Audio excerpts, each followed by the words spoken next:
各位观众朋友们，大家好，欢迎收看 JxJ 论坛，由我 Jimmy 马健，我们的好朋友 Jim Noteware 为我们去讨论这个礼拜的时事。Jim, Merry Christmas. Merry Christmas. Merry Christmas. It's getting close. 2 more days.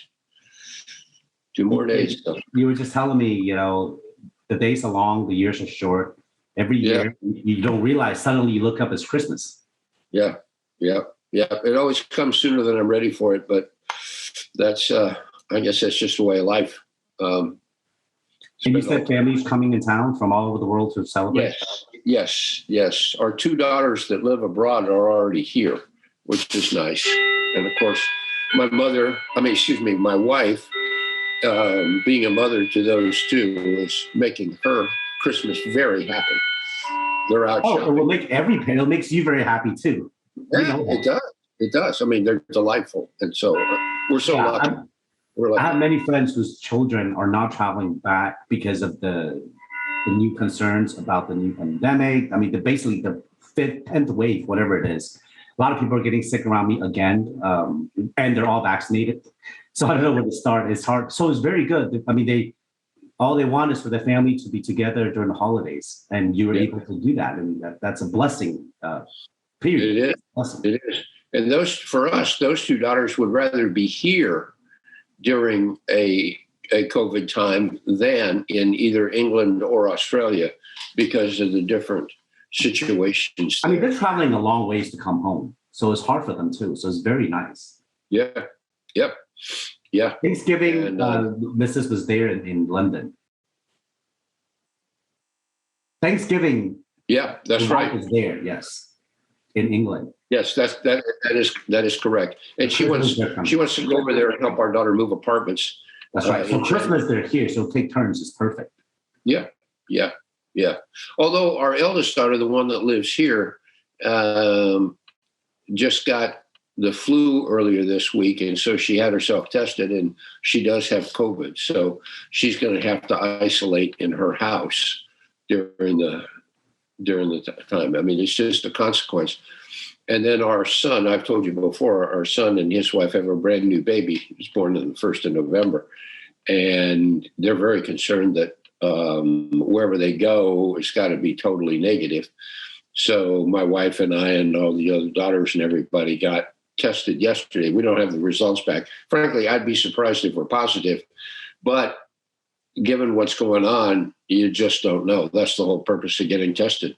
And even you get tested, they're false positive and false negatives. And I know someone that had to get tested 3-4 times to show positive, even though he was sick as a dog. It was obvious it was COVID, but it was too sick, but it came up negative. I mean, it's unavoidable. I've accepted the fact that we're all going to get it sooner or later. Let's just hope the symptoms are not as bad for us or for our children. That's the key.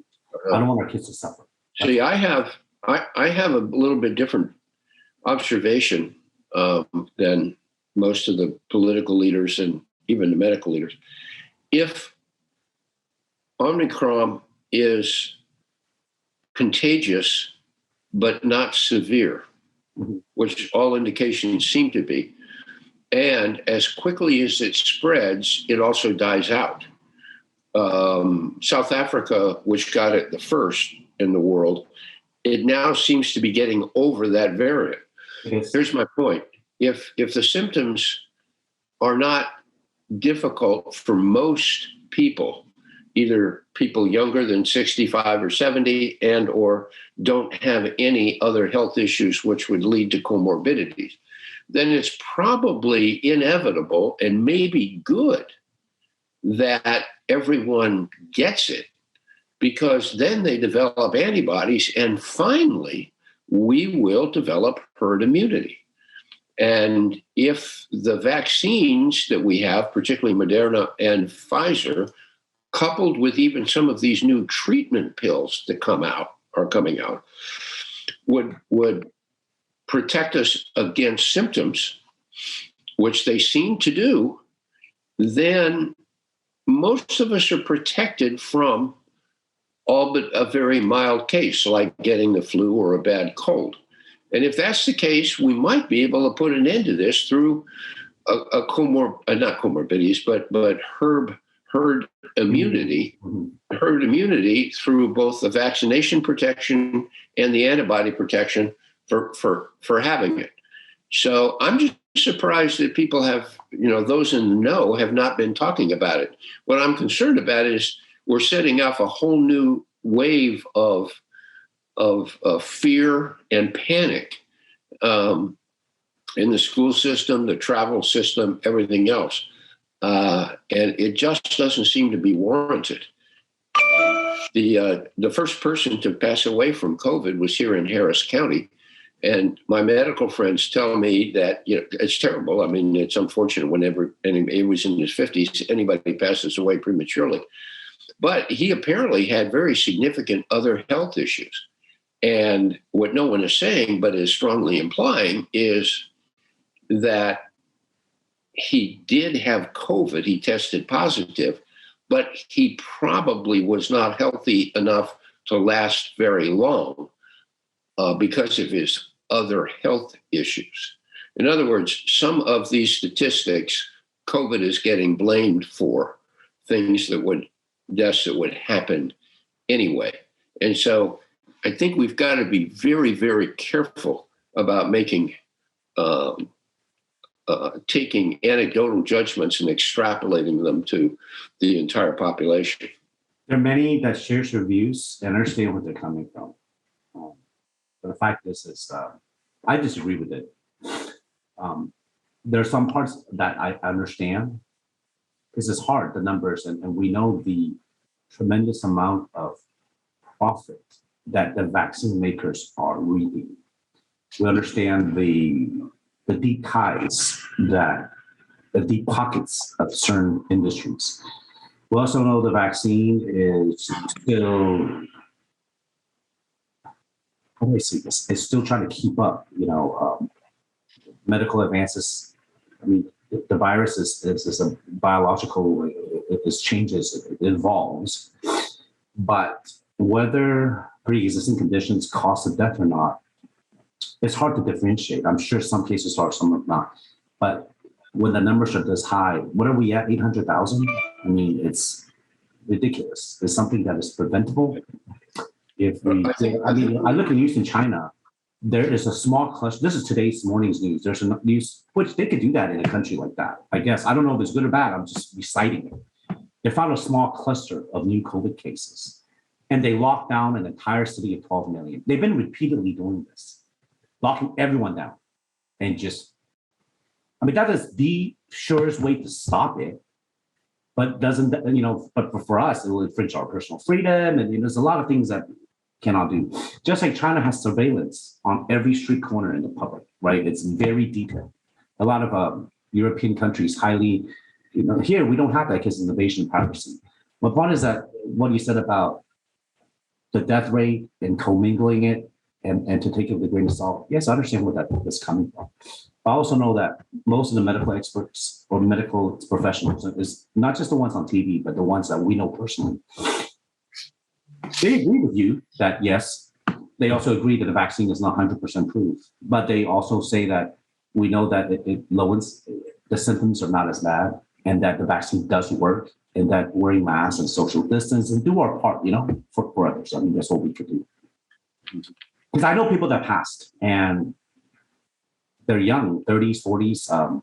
I think everybody's body is different. Everyone's genetic makeup is different. So you just never know. But God forbid, we don't want our children or our parents or anyone close to us or anyone we love or anybody we know to perish, period, no matter what. So we'll pray and hopefully, I swear to God, Jim, I am so tired of this. I'm so tired. I feel like we're living in a loop. Last Christmas was bad enough. I just cannot imagine that a year and 9 months later, I feel like we're in the same place. Mm-hmm. We're still talking about it. There's still no resolution. And, to be fair, in the countries where they are able to be completely iron rule, or they could just shut down the city or lock down or whatever it is and mass mandate, there's still outbreaks. The death rate is very low, but there's still outbreaks. I mean, it is a virus. So let's just hope this is over soon. That's all. Can we change the subject and talk about something happier? Because we started off happy talking about Christmas. Sure. Talking about your Christmas traditions, playing the piano, playing Christmas carol for your family. Yeah. Those are happy things, Oh, yeah. I mean, our family is so lucky. We're lucky for our health. We're lucky for our family getting together. We're lucky because of our business and financial and professional situations. We're lucky in so many ways, and I think we're lucky to be here in the United States, because as difficult as we think things are sometimes, it's sure a whole lot better than almost any other alternative, and that's proven to us every day by the number of people who want to get in here legally or illegally. And so I think that's the gate largely swings only one way, swings in. So again, I'm grateful for all of that.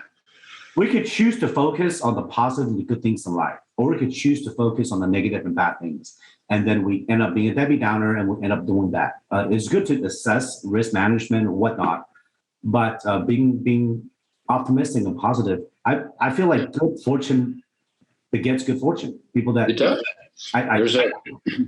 There's an old saying: the harder I work, the luckier I get. Absolutely, and the luckier you get, the harder you should work. And the harder you should work, because then you can pay back some of the blessings that you have. Blessing upon blessing, giving back, absolutely. And I hope. Oh, speaking of which, I need to talk to you about your memorabilia. I never forgot. I got some definite answers. I got it months ago. I don't know why. I need to tell you where to send it, and it's the thing. You can still donate it later. Hopefully, when the Rockets are doing better, higher value. But they've been on a good winning streak lately. They are, because it coincides with our high draft pick being injured. But the Rockets are. Oh, you do follow the sport, so the Rockets are rebuilding, and we're supposed to tank and get a higher pick. That's all, because we're not going to. I mean, it's either you try to win the championship or you're building for the future. It's called the progress, right? It's the process. They call it the process to build back. So but the Rockets are. But either way, memorabilia market, because of COVID, has been the value has gone up tremendously. This is probably one of the best times. I'll give you the information later on how to authenticate safely and securely at a low price and at a industry recognized national organization. They're based in Dallas. Okay. That's the best place to do it. The safest too. Now, going back to being thankful and being grateful this holiday time. I'm sure that some professors at Harvard are not grateful. So you sent an article to me a few days ago regarding Harvard professor Charles Lieber being the first academic convicted at trial under former President Trump's China initiative. I've said it many times before. I feel like it's a witch hunt and it's a McCarthyism, just like the 50s. The Reds are coming, So I want to give you some stats, okay? First of all, out of the 26 cases, 8 has been found not guilty, and 8 has been, so out of the 24 academics prosecuted under this initiative, 8 have had the case dismissed, 8 have pleaded guilty, and other 8 is still in the process. Right.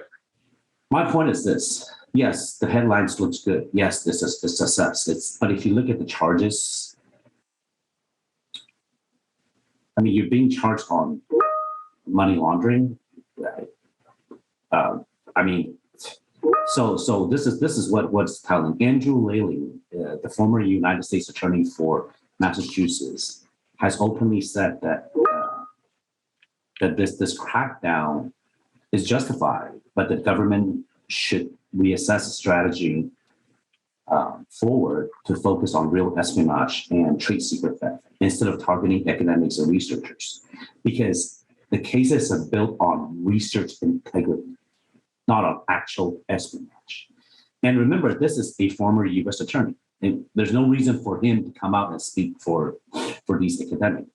And I look at what like Mr. Professor Leiber is being charged with. I mean, yeah, he received funding, grants. Every academic that I know searches for funding, whether from private institutions or perhaps foreign academic institutions. Mm-hmm.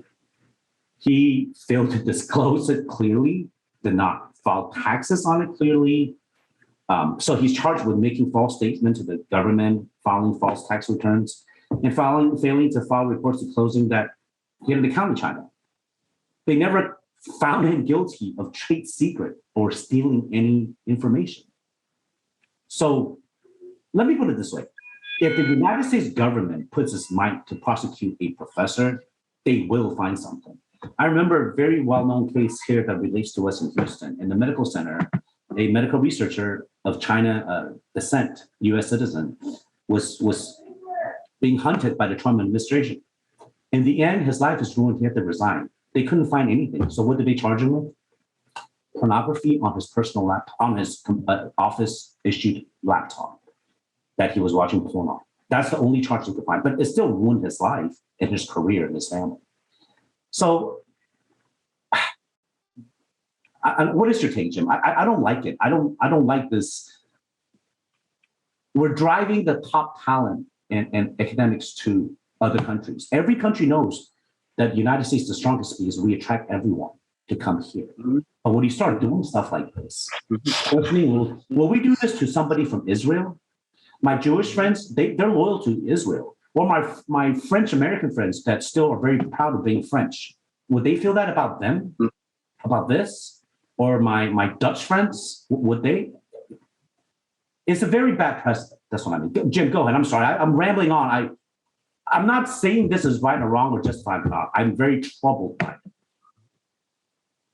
Mm-hmm. I think there's three levels here that are cause for concern. The first one is Mr. Lieber himself. He sold out Harvard. He sold out his country because he was taking federal grants and not disclosing his relationship with the Chinese. You can argue whether there were trade secrets or not, perhaps not, but he didn't disclose what he was doing. And so he needs to be prosecuted for the fraud that he committed. And it should be a lesson to everyone else that is getting close to a line like that. Our scientific community depends upon transparency. That's why, and you get back to Omicron for a moment, you've heard many times Francis Collins and Anthony Fauci praising the people in South Africa for their openness and transparency for the information they disclose. We have to have that. You can't violate those ethics. That's number one. Number two, and you asked about Israeli and French, and by implication here we have Chinese, other things. Number two, I think Americans have a very high standard of ethics and right and wrong, and our standards are different than places in the rest of the world. Look at the Foreign Corrupt Practices Act. It is illegal under U.S. law for an American person or corporation anywhere in the world to bribe or accept a bribe in a foreign transaction. And that has caused problems for Americans abroad, okay? But I think at base, most Americans are very patriotic, and most Americans understand the high standards that we have, the rule of law, et cetera, et cetera. But anybody who's done business internationally, you have, I have, knows that things aren't the same in different places of the world. And we need to be on guard. We need to hold our standards high, and we have to be very careful not to sacrifice those standards when either our physical presence or our economic interests or whatever go beyond the borders of the United States. That's number one. And many Americans don't appreciate that risk or that danger. There is a dimension when you go abroad. And number three, and what I'm going to say now is probably going to infuriate you, But this brings us to our president, Mr. Biden, and Mr. Biden's relationship with his son and his son's relationship to China. All the evidence points to how compromised those two gentlemen are. And that is a very, very frightening prospect going forward. And so, before we continue, I'm not infuriated. I'm laughing because I just texted you this article from the Washington Post. Why don't you take a look at it? Okay. Because it relates to exactly what you just said. President Trump's newest business partner, the Chinese firm with a history of SEC investigations. Officially, this is official. This is on record. Mr. Trump is using Chinese money to take his media company public. And this company has been targeted by federal investigators for years. So please, Biden and his son may or may not be guilty of this, but I'm sure the Republicans will not let it go and they will find something. Jimmy, this to me isn't partisan. If Donald Trump is engaging in similar behavior, he is. He absolutely is. Then he should be prosecuted for it too. But he's not, and he won't. Well, if he is, I mean, if I haven't seen the article you just referenced, but I will read it after we're finished. And if he's making, and two wrongs don't make a right. If both Biden and Trump have committed a similar illegal series of acts, they should be held accountable to the same standards under the same laws. And then if that's the case, Mr. Trump would be unfit to serve again too. Sir, I am in no illusion that President Biden is a perfect leader, like the great hope, like our former president. I'm not a cultist. I don't believe that. I know that he has many issues. I'm a realist. I'm a moderate. No leader is perfect. Not President Bush, not Clinton, not. But the fact is, we need to stop these gaslighting allegations, innuendos, when Trump is the one that started the Chinese initiative. I know that he's the former president. He's not in office, we should talk to him. But you're right. Why is he not in jail? Why is he not prosecuted? Why is he allowed to not disclose his tax return? Why is he suing to not disclose his record during the insurrection? Why is somebody like him? I understand that he's the result of the divide. Reaganomics, 30 years of this trickle down that doesn't work. If the wealth divide, the poor is poorer, the rich is richer, it created this. And Trump is the result of it. He's not the one that created this. He benefited from it. And the fact that we now know this is a fact. These are facts. Russia interfered with the election in 2016, helped Trump win. We know that China and Russia has ties, business ties and personal ties with Trump. Trump caused insurrection. For us to even sit here to talk about it, to compare Biden and Hunter Biden to this, it is ridiculous. It's not apples to apples. This is somebody that committed a crime that caused death to someone that's alleged that there's no proof. This is a witch hunt, just like what Trump did with the professors. This is McCarthyism at its best. I think what we need to do, Jimmy, is let the legal system play it out. The legal system is not unbiased. We had the Mueller hearings. They tried to impeach Donald Trump because of the Robert Mueller hearings. They were a total disgrace, a total loss. Jim, that's what I mean. We're still, this past 6 years, 5 years since 2016, the divide. Like I said, let's go back to this. We need a leader that has a plan, that is not just pandering to his core voters. Sure, but the leader won't win. We talk about this for so many years. I agree with that. But what we shouldn't be doing is personalizing every bad to say it's bad Trump or bad Biden. We're not. But why are we dragging Biden and Hunter Biden something compared to Trump when Trump is on record taking Chinese money to start a business? Biden and Hunter Biden didn't do that. whoa, just a minute. I don't know anything about the case you're talking about, but there's nothing wrong with taking Chinese money to start a business. While him and his supporters are the one accusing Biden and Hunter Biden of doing it when he's doing it himself. We all know that Trump is a grifter, a scammer, a con artist. He'll take money from anyone. China and Russia, he's in bed with all of them. We already know this is on record. So you know what? Forget it. It's not about Trump. It's about Biden. You're right. Let's not talk about Trump. Let's talk about Biden. He needs to be prosecuted to the fullest. There needs to be a full investigation on him and Hunter Biden. If they can find anything at all, he needs to go to jail. Yeah. Let's find something. Okay? Let's go out there. Let's just say that, and let's let the legal process work on both of them. I think we probably have political interference at different times in different places. Sir, I no longer believe that it will play out. I no longer believe that. Because I look at how technology and social media, look at the allegation they threw at Hillary. What happened to Hillary Gate? What happened to her computers? All these, you sling mud and then you win the election, you destroy someone, and then you're like, okay, and there's no proof. So what if the criminal system or the court systems go through? It's too late. It's done. It is not right. No. The cynic in me is going to answer you by saying Hillary wants to run for president again. And I believe the reason that she wants to run for president again, she wants a rematch against Trump.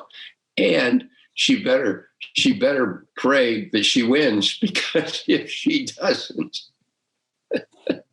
all of this is going to happen all over again. Jim, to be honest, I like Hillary, but I also realize what she brings to the table, how she galvanizes the opponent. Without Hillary, any other candidate, we would not have went through the 5 years, 6 years of suffering with Trump. So in a way, please. We've had two very significant presidential elections in 16 and in 20, where the person that was elected got votes against the person who lost, rather than for their own benefit, their own merits. And I think that's a travesty of the way our system has prepared and presented candidates. I am hoping for the best in 2022 to change houses, change leadership in both houses, and I'm hoping for the best in 2024 about who our presidential candidates will be. I think we need two very fresh faces. My disappointment and I'm not optimistic about this anymore. I tell you why. Because like I said, it's easier to pander to your supporters. Someone like yourself that shared the views of the majority, but is not extremist, is not going to win anymore.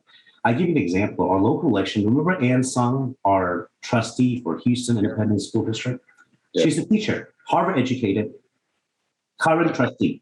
The person that ran against her is not a teacher, have no education experience, parents are big Republican donors, came in with the campaign slogan on record that she wants to allow guns on campus. This is after the Michigan school shooting. She also doesn't believe in science. She thinks masks and vaccines is no need. She won by a few hundred votes out of 7,000 or 8,000, 6,000 votes. This turnout is so low. She won against a teacher that went to Harvard. They came back to help underprivileged kids and became a trustee. That has a perfect record for 4 years. So tell me, because her opponent raised a lot more money, her parents are rich, they're big donors. Her campaign funds are 5-1. That's all. So Jim, when I hit the lotto or when all my investments pan out, I'll just buy a position, okay? This is what it is. I'm very bitter. Very bitter.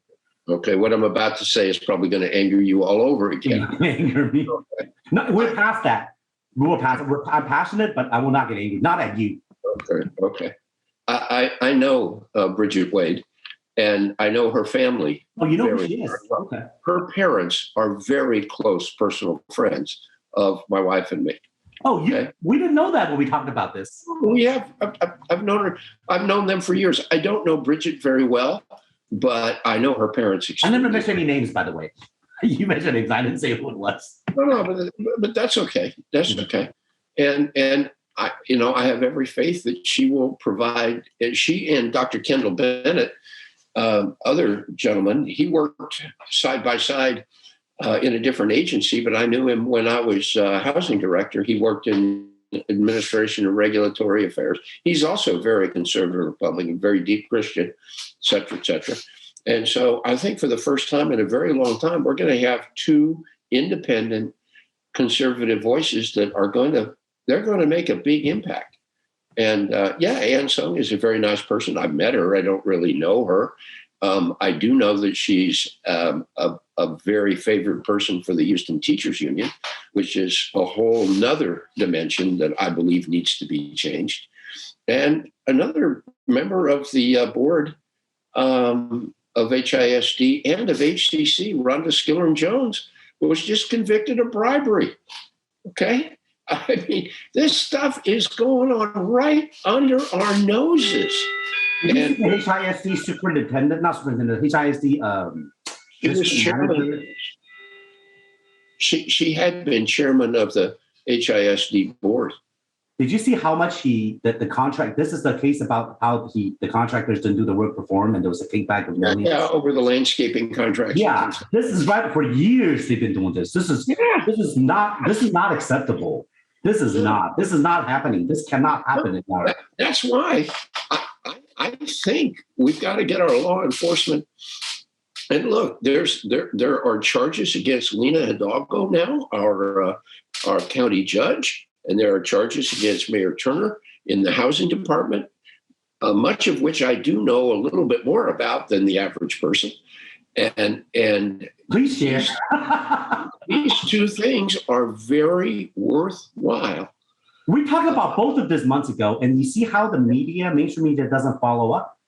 No, they don't. We talked about it. We were concerned that if these charges are true, which we know they are, why is it not being processed? I think because the media has it, and the city council, in the mayor's case, and in Lena Hidalgo, the county judge's case, the majority of the votes on the county commissioner's court, they have a sympathetic spot in their heart for them. They're not interested in prosecuting these infractions because of politics. It's that simple. It's that simple. People rail against the gerrymandering that the Republicans are doing on the state level, but look what the Democrats are trying to do at the county level in gerrymandering the new districts of the four commissioners. And what the Rodney Ellis plan, I think, is an absolute travesty. And the Republicans sued to block it, and it was dismissed by a judge that Rodney Ellis had helped to get elected. Okay? I mean, our system is just laced with this corruption, which is why I go back. It goes both ways. It does. And we need to stop it all. And Jim, this is why I'm not optimistic. This is also why someone like you that wants to stop it, it's hard to get elected when you're not part of the game. Because you have personal wealth, because you already amassed and built your own. You built something of your own. You're not depending on this elected position, a public office, to personally benefit or profit from it. Right. Most people are not. So they do this, whatever it is. But for you, that's why I say that I am no longer. I could only sigh because I agree with you about what's going on in the city. When there's too much, and we talked about it for so many months, for years now. What's happening on the West Coast in San Francisco, LA, and Chicago, and Houston, and the corruption and the crime and the wokeness, it is out of hand. Sure. Merry Christmas, sure. Jim. I hope you have a great Christmas and a happy New Year, and I'll see you next week. Okay, next week we'll talk about the year going forward. Thank you very much, buddy. Thanks, Jimmy. Bye-bye. Bye-bye.